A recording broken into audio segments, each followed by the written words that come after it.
Դեպքը տեղի է ունեցել 3 մարտի 11-ից 3-ը, ահազանգ եղավ, որ Արագած լեռան հյուսիսային գագաթին տեղի ունեցած ձնահյուսի հետևանքով 9 անձից բաղկացած իսպանացիների արշավախումբը մնացել է ձնահյուսի տակ։ Նրանցից 8-ը դուրս են բերվել, իսկ մեկը անհետ կորել է ու անհրաժեշտ է փրկարարների օգնությունը։ Դեպքի վայր են մեկնել Ներքին գործերի նախարարության փրկարար ծառայության մարզային փրկարարական վարչության օպերատիվ խումբը, Հրշեջ փրկարարական ջոկատից 1 մարտական հաշվարկ եւ փրկարարական ուժերի վարչության հատուկ նշանակության փրկարարական աշխատանքների իրականացման կենտրոնի փրկարարական խումբը։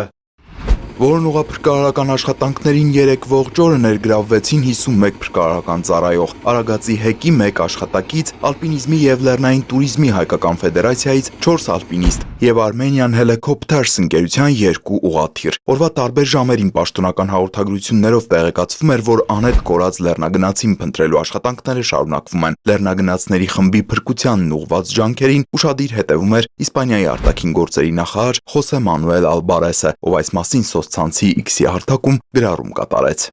Շնորհակալ եմ Հայաստանի իշխանություններին, Արարատ Միրզոյանին համագործակցության համար։ Հյուպատոսական շտապօգնության ստորաբաժանումը մոբիլիզացվել է մեր քաղաքացիներին ամենայն աջակցություն ցուցաբերելու համար։ Ուղղաթիռի միջոցով Արագած գյուղ տեղափոխվեցին Իսպանիայի թագավորության տուժած 8 քաղաքացիների։ Վերջիններս տարբեր աստիճանի մարմնական վնասվածքներով հոսպիտալացվեցին բժշկական կենտրոններ։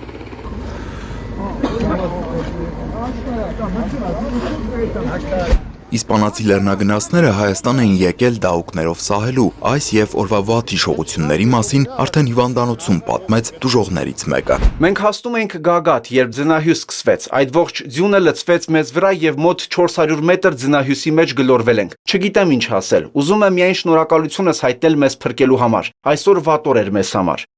Արագածի գագաթին կորած իսպանացի լեռնադահուկորդի որոնողափրկարարական աշխատանքները վերսկսվեցին այսօր առավոտ կանուխ, ժամը 6-ին։ Ցավոք, ժամը 10:15-ին փրկարարները հայտնաբերեցին որոնվող իսպանացի լեռնադահուկորդի դին։